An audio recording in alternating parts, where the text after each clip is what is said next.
Alhamdulillah allati arsala rasulahu bil huda wa dinil haq liyudahhirahu 'ala dini kullih wa kafa billahi syahida wa asyhadu an la ilaha illallah wahdahu la syarikalah wa asyhadu anna muhammadan abduhu wa rasuluh ya ayyuhalladzina amanuttaqullaha haqqa tuqatihi wa la tamutunna illa wa antum muslimun. Allahumma shalli ala Muhammad wa ala alihi wa sahbihi wa man tabi'ahum bi ihsani ila yaumil qiyamah, amma ba'd. Ma'asyiral muslimin rahimakumullah. Permasalahan pernikahan seperti yang sudah kita sebutkan pada kajian-kajian yang lalu, ini sesungguhnya bukan hanya permasalahan pengumpulan antara dua jenis kelamin dari manusia yang berbeda, yaitu antara laki-laki dan perempuan di dalam sebuah ikatan keluarga. Namun, permasalahan pernikahan itu sesungguhnya adalah permasalahan yang tidak bisa dipisahkan di dalam urusan din kita. Allah Ta'ala menciptakan manusia dari jenis laki-laki dan perempuan, yang mana dengan dua jenis itu memungkinkan manusia untuk berkembang biak. Dengan perkembangbiakan tersebut, maka ras atau jenis manusia itu bisa bertahan terus dan berlangsung terus dari jumlah yang sedikit menjadi jumlah yang banyak. Dan akhirnya mereka bisa menyebar di seluruh bagian-bagian di bumi ini dan membawa kepada kebaikan dari kehidupan di bumi ini. Karena manusia dengan potensi yang mereka miliki itu memang ditakdirkan untuk menjadi pengelola di dalam kehidupan di bumi ini. Allah Ta'ala menyediakan kepada manusia segala hal, segala perkara yang dibutuhkan manusia di dalam kehidupan di bumi ini. Mulai dari makanan yang tersedia dengan melimpah, yang terdiri atas jenis binatang-binatang yang mereka bisa konsumsi, dan juga jenis tanaman-tanaman yang mereka bisa makan. Ditambah dengan tersedianya air sebagai sarana kehidupan yang sangat penting.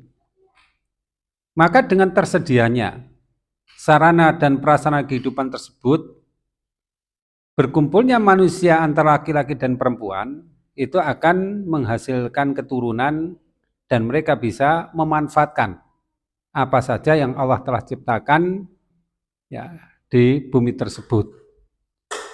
Dan alam yang Allah ciptakan di bumi ini cukup untuk memberikan kehidupan bagi manusia yang telah berkembang biak tersebut.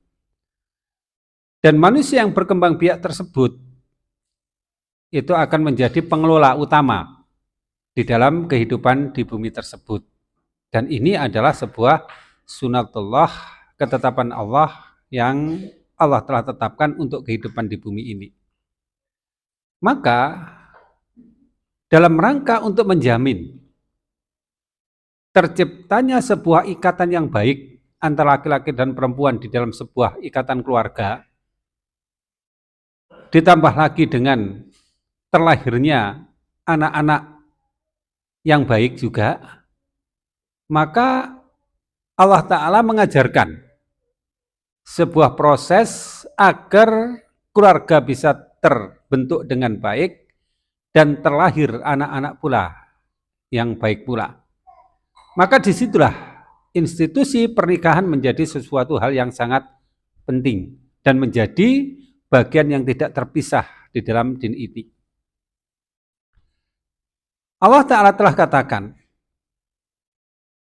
walaqad arsalna rasulan min qablika wa ja'alna lahum azwajan wa dzurriyyah. Dan sungguh kami telah mengutus rasul-rasul dari sebelum kamu, dan telah kami jadikan bagi mereka istri-istri dan juga keturunan. Bukan hanya pada manusia pada kebanyakan yang Allah jadikan kepada mereka istri dan Allah berikan kepada mereka anak atau keturunan. Tapi juga para rasul-rasul demikian pula. Allah berikan kepada mereka istri dan Allah berikan kepada mereka keturunan. Dan ini akhirnya apa yang terjadi pada Rasul itu menjadikan sebuah contoh bagi umatnya bahwa kehidupan yang ideal itu memang adalah kehidupan di dalam sebuah keluarga yang di dalamnya ada suami, istri, dan anak-anak. Dan sarana yang paling tepat untuk itu adalah dengan adanya pernikahan. Maka ikhwafidin rahimakumullah, pernikahan sebagai sebuah institusi yang paling bagus, paling tepat agar terjamin sebuah kehidupan yang baik pada kehidupan manusia, maka pernikahan ini juga bukan sekedar menikah, tapi pernikahan yang memang mengikuti kepada ketentuan yang telah digariskan oleh Allah Ta'ala.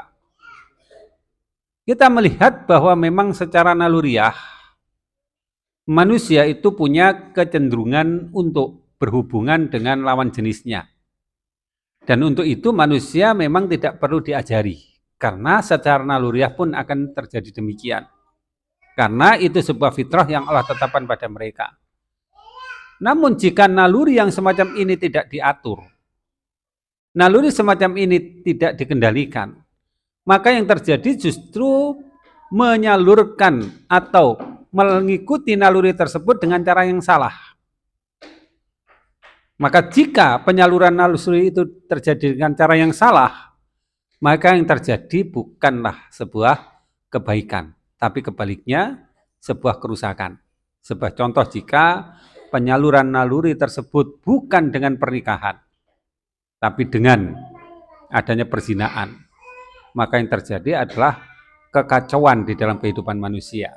Kerusakan akan terjadi pada manusia dan nasab manusia menjadi kacau balau juga.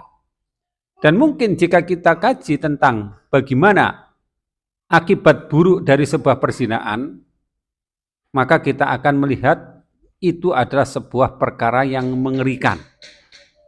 Kalau di dalam kenyataan kehidupan ini kita tahu ada perzinaan, pasti kita akan menjumpai juga bahwa di balik perzinaan itu ada sebuah kerusakan yang sangat besar, di mana manusia tidak berada pada kondisi yang ideal. Manusia satu dengan yang lain yang terikat dengan ketertarikan tersebut, kemudian mereka lampiaskan ketertarikan tersebut dengan tanpa aturan, maka kerusakan yang besar akan terjadi. Ya, anak tidak tahu nantinya siapa yang bertanggung jawab atas dirinya, nasab akan kacau, dan akan berakibat kepada rusaknya kehidupan yang lain. Sebuah contoh harta benda, waris dan sebagainya tidak pula bisa diatur dengan sebaik-baiknya. Maka untuk itulah perlunya kita memperhatikan masalah pernikahan tersebut. Apakah pernikahan itu kita langsungkan sesuai dengan tuntunan Allah atau tidak? Ikhwatiddin rahimakumullah. Pernikahan ya, memang sesuatu yang sudah dilakukan oleh manusia di dalam kehidupan mereka. Dari zaman terdahulu sampai saat ini manusia memang melakukan pernikahan. Jadi hanya sedikit di antara bangsa-bangsa yang ada di dunia ini yang tidak melakukan pernikahan. Ya, hanya sedikit di antara manusia yang ada di dunia ini yang melegalkan cara Ya. Hubungan suami istri dengan tanpa pernikahan. Tapi sebagian besar mereka hanya melegalkan dengan cara pernikahan. Walaupun mungkin di dalamnya ada pelanggaran-pelanggaran, itu adalah wajar. Dalam kehidupan dunia itu memang wajar, ada pelanggaran-pelanggaran. Tetapi secara resmi, institusi pernikahan ini menjadi sebuah patokan umum bagi bangsa-bangsa, bagi peradaban-peradaban yang ada di dunia ini. Sehingga kita akan melihat bangsa dimanapun dan kapanpun itu mempunyai sebuah prosesi di dalam pernikahan tersebut. Ya, mungkin jika kita lihat pada suku-suku yang masih terasing, suku-suku di pedalaman, mereka punya institusi pernikahan tersebut. Sampai pada katakanlah ya manusia-manusia yang saat ini kita sebut tidak beragama atau ateis, atau manusia-manusia yang mungkin kita anggap sebagai sekuler, atau mungkin manusia-manusia yang musyrik atau kafir, itu semua punya proses pernikahan. Ya. Sehingga sebenarnya perzinahan yang dilakukan manusia itu adalah proses yang ilegal. Ya. Dimanapun perzinahan itu adalah sebuah proses yang ilegal, suatu yang tidak dibenarkan. Nah, dan itu bisa kita saksikan dimanapun, walaupun di dalam peradaban-peradaban yang paling sekuler atau paling ateis pun, institusi pernikahan tetap menjadi sesuatu yang paling utama di dalam hubungan antara laki-laki dan perempuan. Maka untuk itulah perzinahan di dalam segala bentuknya itu mestinya memang mempunyai sifat merusak. Ya, karena sifatnya merusak memang harus diberantas. Dan cara pemberantasan yang paling bagus adalah dengan cara institusi pernikahan. Sehingga kalau misalnya institusi pernikahan ini berjalan dengan baik, sehingga terjadilah atau terbentuklah keluarga dengan keadaan yang baik, maka itu akan menekan atau bahkan menghilangkan adanya perzinahan. Ya. Perzinahan akan hilang atau bahkan ya atau berkurang.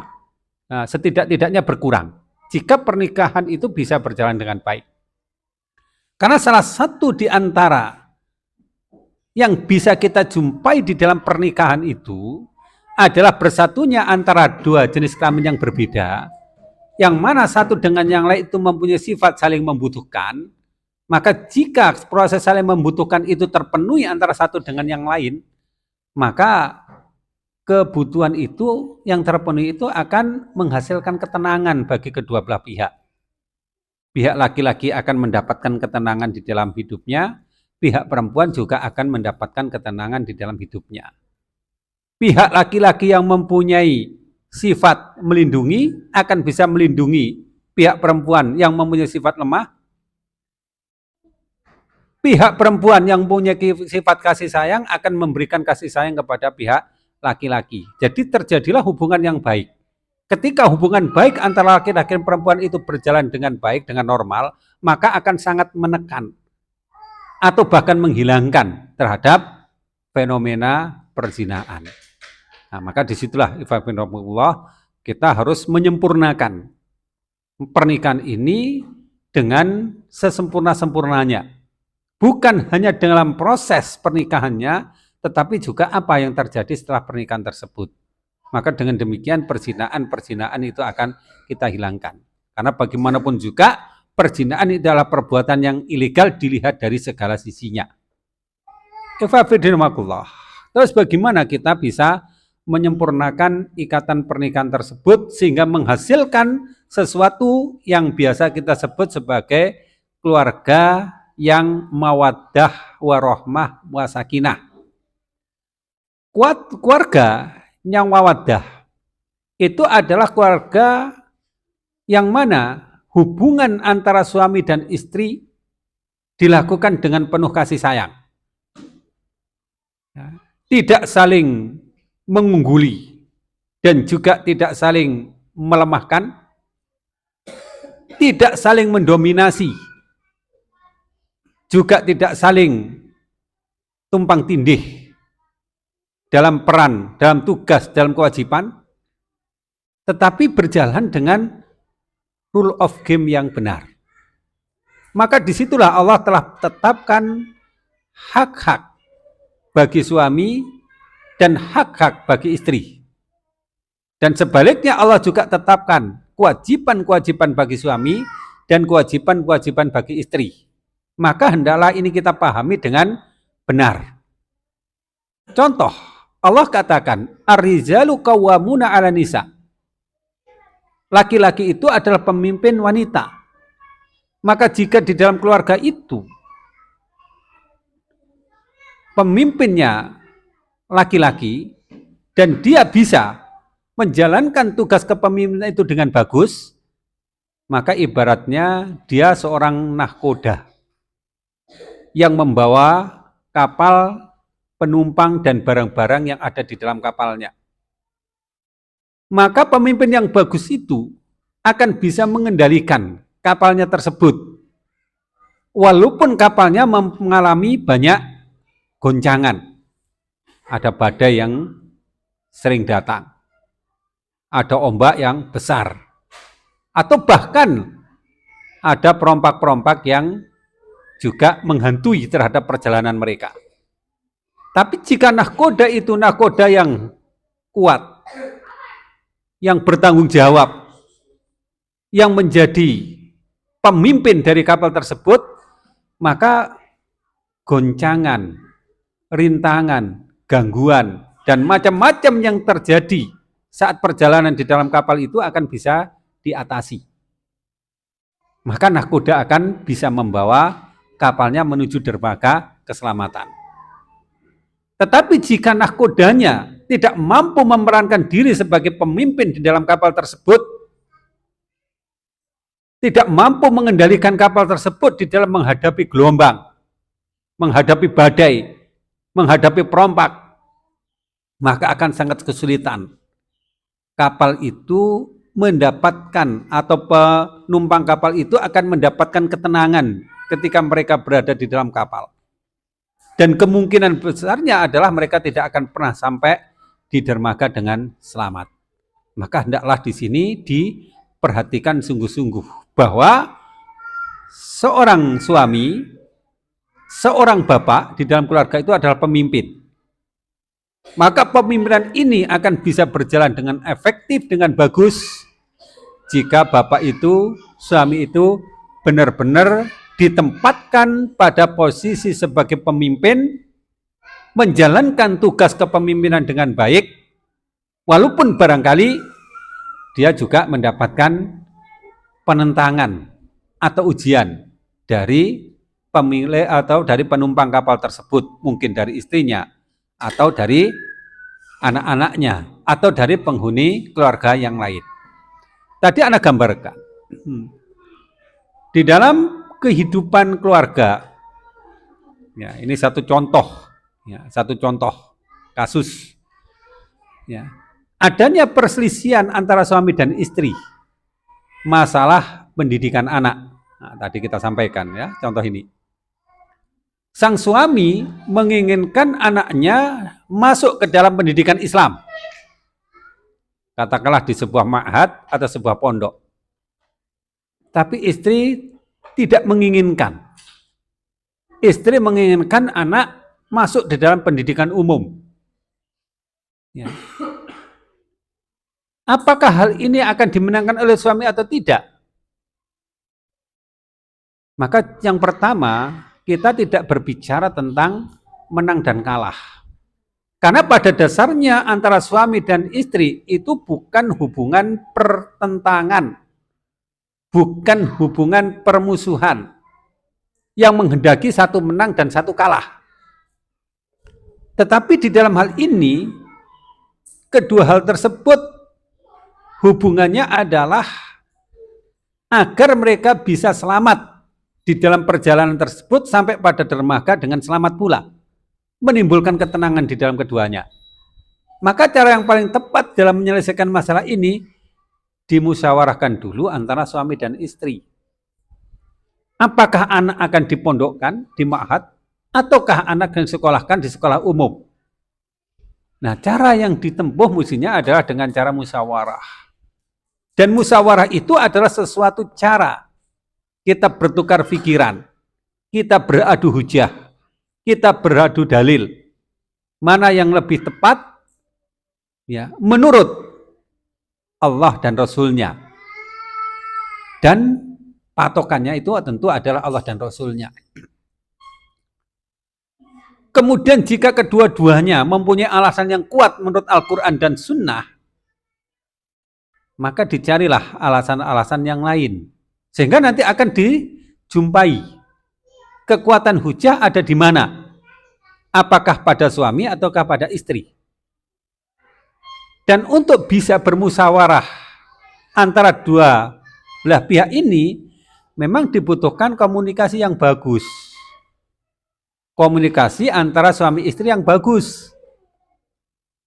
Kalau komunikasinya nggak bagus, maka musyawarah tidak akan bisa dijalankan. Kecenderungannya adalah menang dan kalah. Siapa yang menang, siapa yang kalah.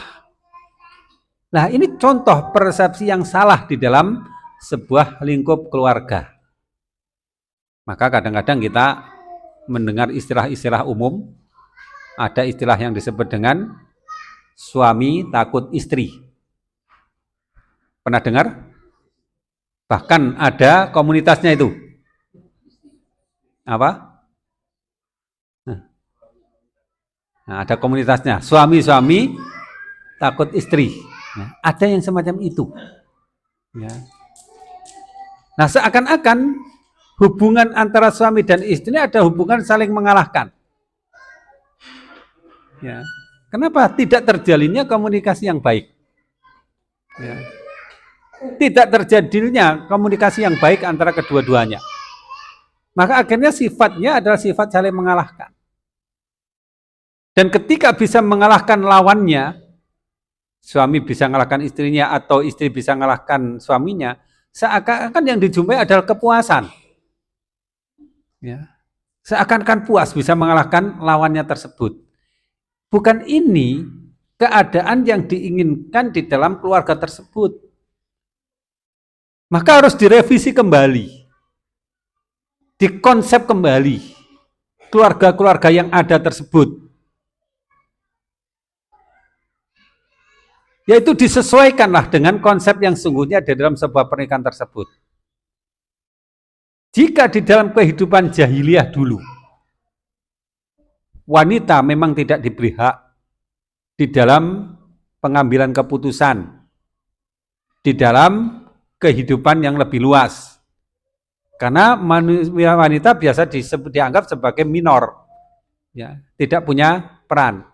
Tapi Islam kan tidak bersikap seperti itu.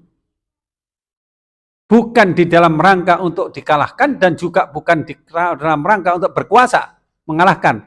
Tetapi sebagai kawan yang baik di dalam bermusyawarah. Maka komunikasi suami dan istri memang harus dibuat yang lebih bagus. Dikonsep kembalilah keluarga tersebut. Jika keluarga sudah terjalin komunikasi yang baik antara suami dan istri tersebut, musyawarah bisa berjalan dengan baik. Yang satu dengan yang lain tidak bersifat saling mengalahkan, tetapi mencari solusi yang terbaik menurut ukuran Allah dan Rasulnya, maka dimusyawarahkan apakah sebaiknya anak masuk ke ma'had ataukah anak masuk ke sekolah umum. Ya, dipertimbangkan dengan baik. Nah, kadang-kadang tidak terjadi demikian. Yang terjadi adalah kalah menang tadi. Dan seakan-akan merasa puas bisa mengalahkan suaminya atau sebaliknya bisa mengalahkan istrinya. Nah, kalau konsepnya menang dan kalah, maka kemenangan juga tidak akan membawa kebaikan dan kekalahan menimbulkan luka. Tapi kalau dasarnya musyawarah dengan kesadaran ini yang lebih baik, maka tentu itu lebih baik. Nah, ini permasalahan, contoh satu permasalahan, masalah anak. Ya. Nah, kadang-kadang dengan adanya sifat yang saling mengalahkan tersebut, suami itu menyerah sebelum bertanding. Karena sifatnya memang sudah berusaha saling mengalahkan.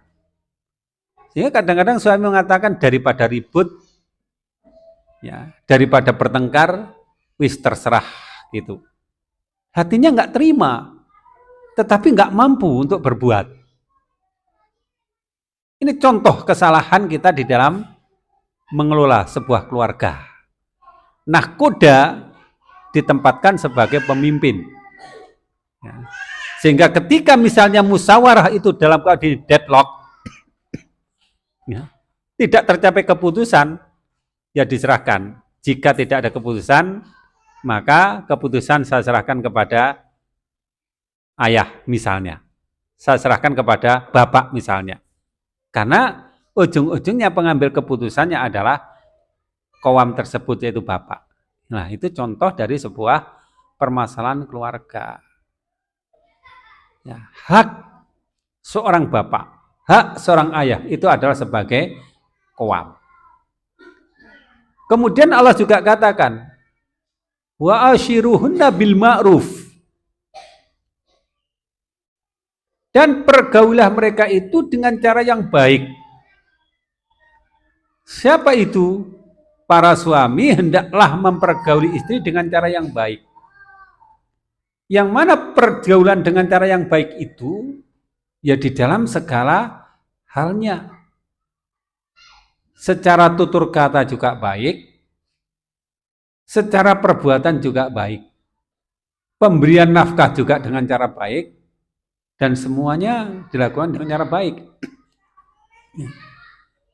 Nah, contoh, di dalam masalah nafkah, kadang-kadang sifat dari nafkah ini juga bersifat menang dan kalah.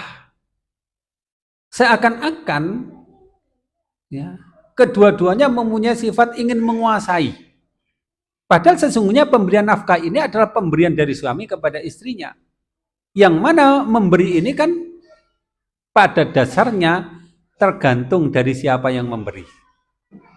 Yang mestinya diberi banyak terima kasih, diberi sedikit juga tidak mengeluh. Karena sifatnya adalah pemberian. Ya batasannya apa? Batasannya dia bisa hidup layak. Batasnya ada dia hidup baik. Terlalu minim juga nggak baik, terlalu berlebihan juga nggak baik. Sehingga dengan aturan semacam itu, suami masih punya hak atas harta yang dia dapati dengan kerja. Nah, kadang-kadang tidak terjadinya demikian adalah karena istri seakan-akan ingin mendominasi terhadap harta suami itu. Pokoknya harta suami ya harta dia. Gajinya suami harus masuk ke dia. Seakan-akan demikian. Maka suami tidak punya hak atas harta. Karena seakan ini direbut. Aku berhasil merebut harta suamiku. Dan suami merasa kalah akhirnya. Ketika suami tidak punya lagi hak atas harta, maka yang terjadi juga kekacauan di dalam kehidupan itu. Karena sesungguhnya tugas suami bukan hanya ketika dia di rumah. Dia juga punya tugas terhadap sesuatu yang di luar rumah. Ada tugas Allah yang banyak. Ada tugas kaum muslimin yang banyak yang harus dia tunaikan. Sehingga jika harta suami habis dalam tanda kutip direbut oleh istri, suami tidak punya kesempatan untuk bersodakoh kepada orang-orang yang justru dia diperintahkan untuk bersodakoh. Siapa di antaranya? Dawil kurbah, kerabat-kerabat dekat suami. Siapa di antaranya? Orang-orang miskin, ya, anak-anak yatim, jihad di jalan Allah, keperluan dakwah dan yang lain-lain. Karena seakan-akan harta direbut hanya untuk istri dan anak-anak. Padahal tidak demikian aturan yang Allah telah tetapkan. Nah, karena hubungan yang tidak baik tadi sifatnya adalah berusaha saling mengalahkan. Nah, di dalam perkataan, di dalam perbuatan juga demikian. Maka ini ditata kembali struktur keluarganya. Jadi pernikahan atau fikih munakahah itu sesungguhnya tidak hanya mengenai tentang sah dan tidaknya pernikahan kita. Yang jika dilakukan secara hukum fikih, syaratnya terpenuhi, rukunnya terpenuhi juga selesai. Tapi masalahnya ini adalah ada kelanjutan dari kehidupan setelah pernikahan tersebut. Dan ini tentu lebih esensi. Karena pernikahan itu adalah pintu masuk, setelah masuk dia harus berbuat. Ya, dia harus melakukan sesuatu. Nah, di dalam kondisi yang sudah berkeluarga tersebut. Ibaratnya hanya gerbang saja, bukan tujuan, tapi baru gerbang menuju pada kehidupan yang sesungguhnya. Nah, dikonsep kembali pernikahannya. Jika perlu, ayo diadakan. Ya, pada keluarga-keluarga tersebut, ya reformasi lah.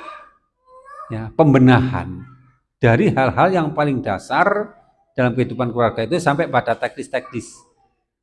Sehingga terjadinya keluarga itu memang sesuai dengan harapan. Ya. Hal lain yang juga mungkin perlu untuk diperhatikan, ketika suami mempergauli dengan istri dengan baik, dengan perkataan, dengan perbuatan, dengan yang lain-lain, ya, hak-hak yang lain juga dipenuhi, maka yang terjadi adalah kedamaian dari dua belah pihak.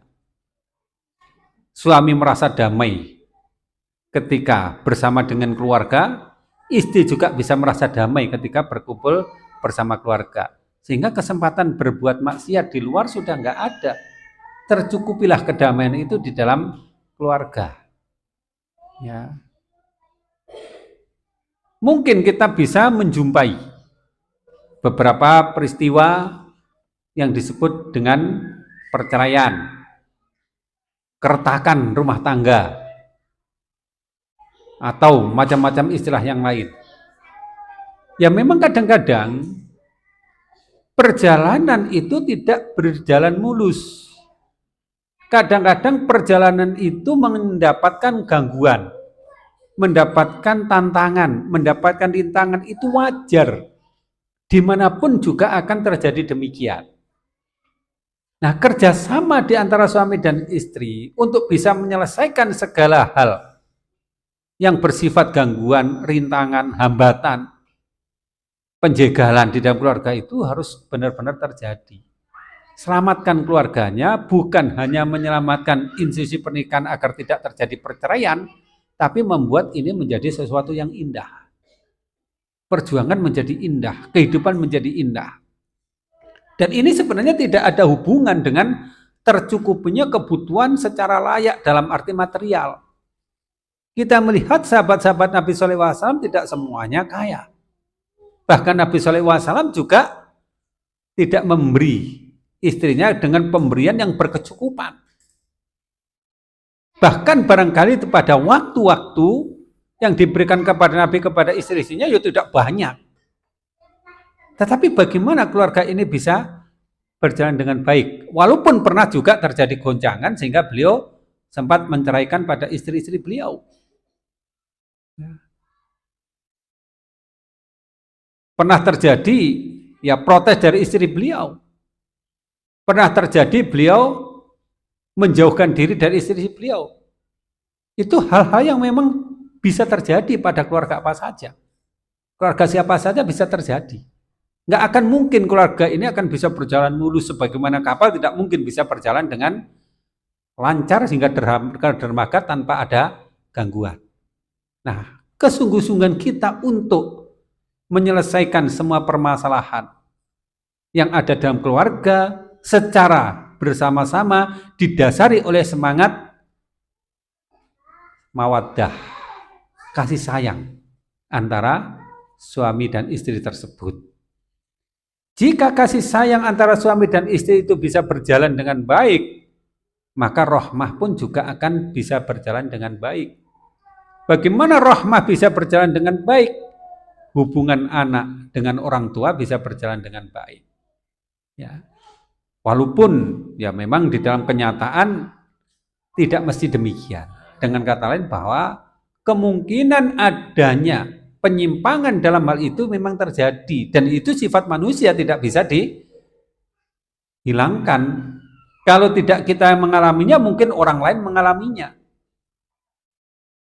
Dan tidak terbatas yang mengalami itu hanya orang-orang yang buruk. Kadang-kadang orang baik juga mengalami karena gangguan itu kadang-kadang besar. Contoh yang mengalami itu siapa? Nabi Nuh. Apa Nabi Nuh kurang mendidik kepada anaknya? Tidak mungkinlah. Nabi Nuh pasti mendidik dengan sangat baik kepada anak-anaknya. Tidak mungkin Nabi Nuh mengabaikan pendidikan kepada anak-anaknya. Tapi ujung-ujungnya ternyata anaknya tidak mengikuti kepada Nabi Nuh. Ya tidak bisa disalahkan Nabi Nuh. Demikian juga kepada istri. Di antara Nabi siapa mengalami hal tersebut? Nabi Nuh dan juga Nabi Lut. Apa Nabi Nuh, Nabi Lut tidak mendidik pada istrinya? Tidak memimpin mereka ke jalan dengan baik? Ya tidaklah. Pasti beliau-beliau mendidik istri-istrinya dengan baik. Pasti beliau-beliau mengarah istrinya dengan baik. Tapi barangkali ombak atau gelombang yang terjadi dengan besar, sehingga sebagian orang yang berada di dalam kapal tersebut mengalami kegagalan untuk tetap berada di dalam kapal. Mungkin mereka terjatuh, mereka tersangkut, atau bahkan mereka tenggelam. Dan itu juga terjadi pada nabi-nabi. Dan juga mungkin kita membaca surat Yusuf. Apa yang terjadi pada Nabi Yakub? Beliau seorang nabi. Anak-anaknya tentu dididik dengan baik. Bahkan di antara anaknya juga ada nabi, yaitu Nabi Yusuf. Tapi kita melihat bagaimana perilaku makar yang dibuat oleh anak-anak beliau terhadap saudaranya dan juga terhadap beliau. Hingga sampai pada proses, dalam tanda kutip, percobaan pembunuhan kepada saudaranya, yaitu Yusuf. Hingga Yusuf pun mengalami peristiwa-peristiwa hingga dia jadi budak dan seterusnya. Dan apakah ini kurang pendidikan yang dilakukan oleh Yakub? Tentu tidak. Ya. Tetapi barangkali ini bagian dari ujian dalam keluarga tersebut, sehingga kapal itu mungkin bisa tetap berjalan dengan baik, tetapi salah satu di antara penumpangnya terjebur, terseret ombak, atau mungkin bisa ditangkap oleh para perompak. Nah, itu memang bisa terjadi pada keluarga siapapun yang dari tadi ya kita sebutkan, maka kita memang tidak bisa merasa aman dengan keimanan. Karena iman kita memang sifatnya fluktuatif, iman orang lain juga sifatnya fluktuatif. Kadang-kadang tinggi, kadang-kadang turun. Maka jika pernikahan itu kita jadikan sebagai perumpamaan juga demikian, maka pernikahan tentu tidak bisa menjamin kehidupan kita mulus terus. Kita akan mengalami banyak tantangan di situ, mengalami banyak gangguan, banyak rintangan, ya dengan bermacam-macam cara yang ada. Tetapi jika nahkoda dan seluruh penumpangnya itu sepakat dengan sebuah hal, yaitu mereka bisa mencapai dermaga dengan selamat, dengan baik, maka tantangan apapun ya tetap bisa dihadapi dengan baik. Walaupun mungkin harus ada korban.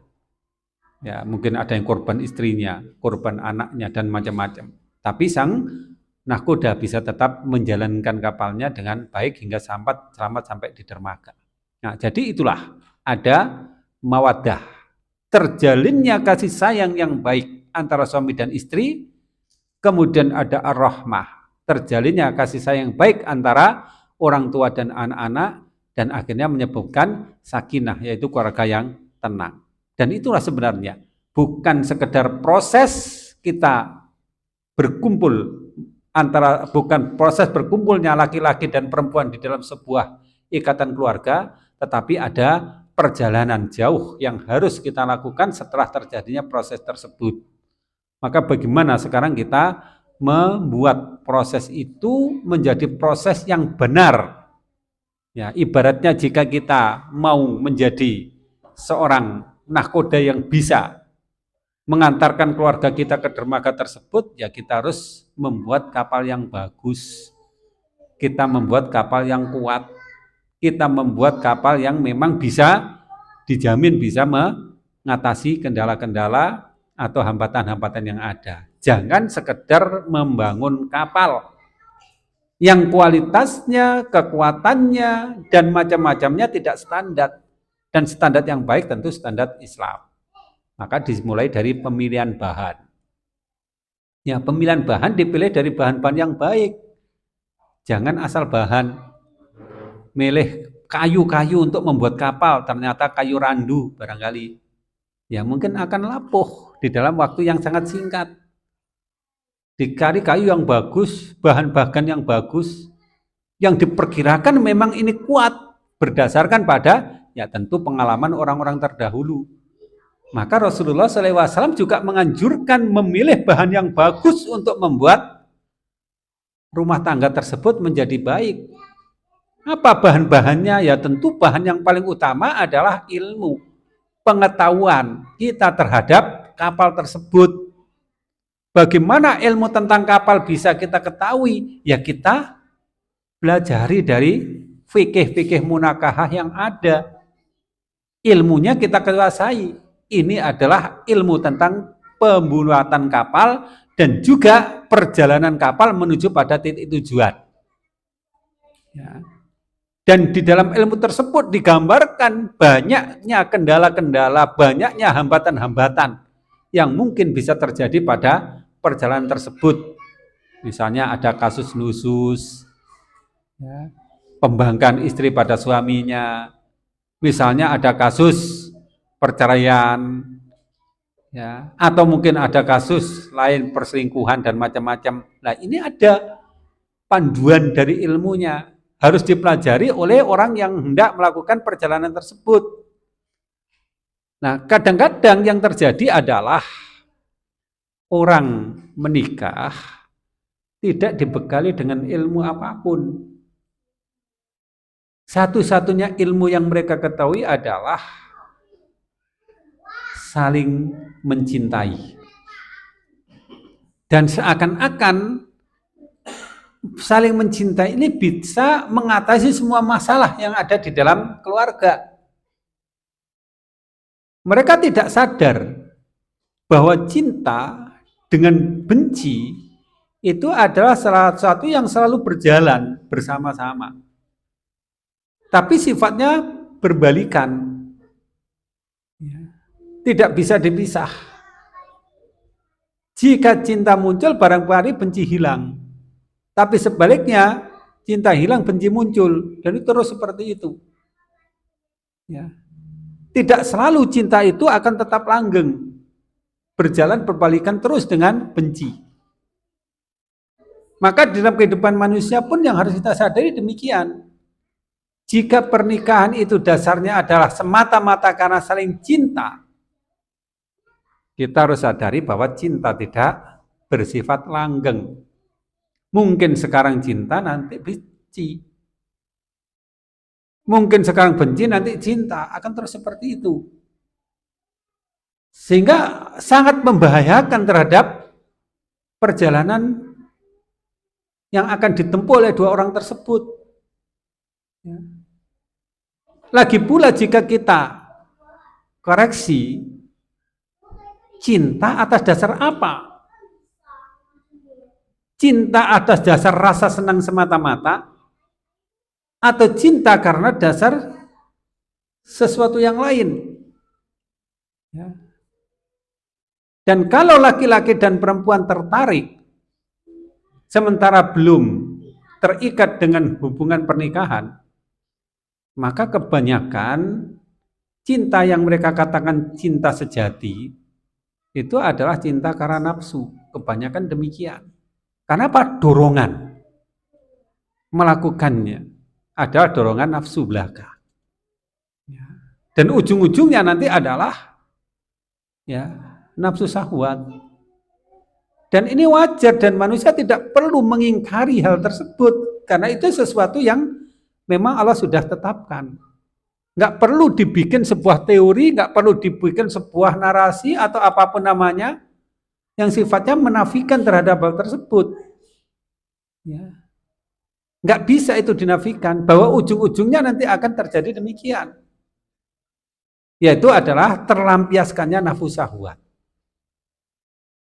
Nah, orang berusaha menipu dengan narasi-narasi yang bagus, yang seakan-akan tidak ada dorongan syahwat, tidak ada dorongan nafsu. Tidak bisa. Itu adalah naluri manusia. Dan Allah menetapkan naluri itu pada setiap manusia. Maka dengan kenormalannya, manusia akan mempunyai nafsu tersebut. Ada yang mengatakan, ya kalau orang Arab nafsunya seperti itu, sehingga wanita harus ditutup seperti itu. Lah orang Barat nafsunya nggak seperti itu. Sehingga wanita-wanita yang setengah telanjang pun tidak menggoda pada mereka. Ini penyesatan opini saja itu. Lihat fakta yang terjadi. Bagaimana kerusakan yang terjadi di Barat? Apakah lebih kecil daripada kerusakan yang terjadi di dalam tanda kutip negara-negara Muslim? Lihat kasus yang terjadi, perzinahan, kelahiran anak tanpa orang tua, nasab yang tidak bisa diketahui, tingginya kasus perceraian, dan macam-macam.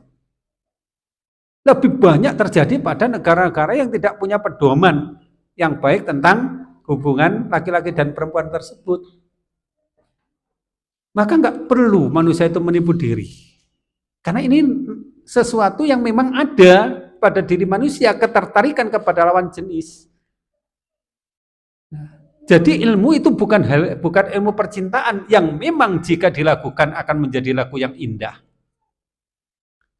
Jika disyairkan menjadi syair-syair yang juga menarik, jika dibayangkan menjadi bayangan-bayangan yang begitu imajinatif sekali, jika difilmkan akan menjadi berepisode film-film percintaan yang sangat banyak.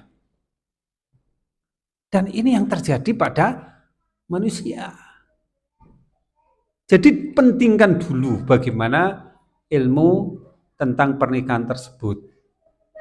Walaupun kalau kita mengaca pada diri kita semua, diri kita semua ini yang hadir di sini, bahkan yang sudah lama gitu nikah, kalau kita tanya apa dasar pernikahannya dulu, apakah ada dasar ilmu yang kuat tentang ilmu munakahah? Pasti jawabannya nggak ada, nggak ada, nggak tahu. Nah, ini berarti ada sebuah kesalahan besar yang ada pada diri kaum muslimin semua. Kesalahan kita semua. Ibaratnya sebelum kita sholat, kita tahu ilmu tentang sholat. Sebelum berdagang, kita tahu ilmu perdagangan. Maka sebelum menikah juga mestinya bekal ilmu pernikahan ini kita miliki. Itu adalah cara membangun kapal yang benar. Bukan dibangun dulu baru tahu ilmunya, tapi tahu ilmunya baru dibangun kapal itu. Nah, kemudian setelah ilmunya apa? Ya dikumpulkanlah bahan-bahan yang lain. Dipilihlah bahan-bahan yang lain. Bahan utama sebuah keluarga itu apa? Bahan utama sebuah keluarga ya istri. Itu utama dari sebuah keluarga. Terus bagaimana cara memilih bahan utama tersebut? Apakah sekedar kayu? Ataukah kita memilih kayu yang benar-benar berkualitas untuk kapal?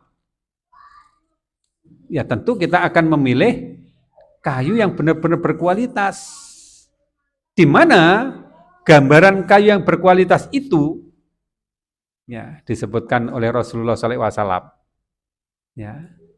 Apakah karena penampakannya yang sangat bagus? Kayunya bagus sekali penampakannya ini, cantik. Dilihat enak, menawan. Ataukah karena kayu itu nasabnya bagus dari keturunan orang terhormat, bangsawan, sehingga dimuliakan oleh orang lain? Ataukah dia dari orang yang punya banyak harta, sehingga dengan hartanya itu dia bisa menguasai dunia, ataukah dia orang yang baik di dalam dinnya? Mana yang dipilih dari kayu-kayu yang macam-macam tersebut? Ya, kita melihat bahwa pemilihan itu rata-rata dasarnya itu adalah penampakan dohir lebih dulu. Wah, ini penampakannya bagus ini. Tanpa peduli dari bahan apa, pokoknya penampakannya bagus. Tidak sadar bahwa penampakan bagus itu sifatnya tidak akan tetap mengikuti sifat dunia yang semuanya fana. Bagus itu sesuatu yang akan lapuk, akan mengalami degradasi. Mungkin bagus ketika kita dipenuhi dengan nafsu. Ketika nafsu berkurang, maka bagusnya menjadi berkurang. Atau memang kenyataannya dia menjadi lapuk dalam usia yang relatif singkat. Sifat duniawianya muncul. Ya.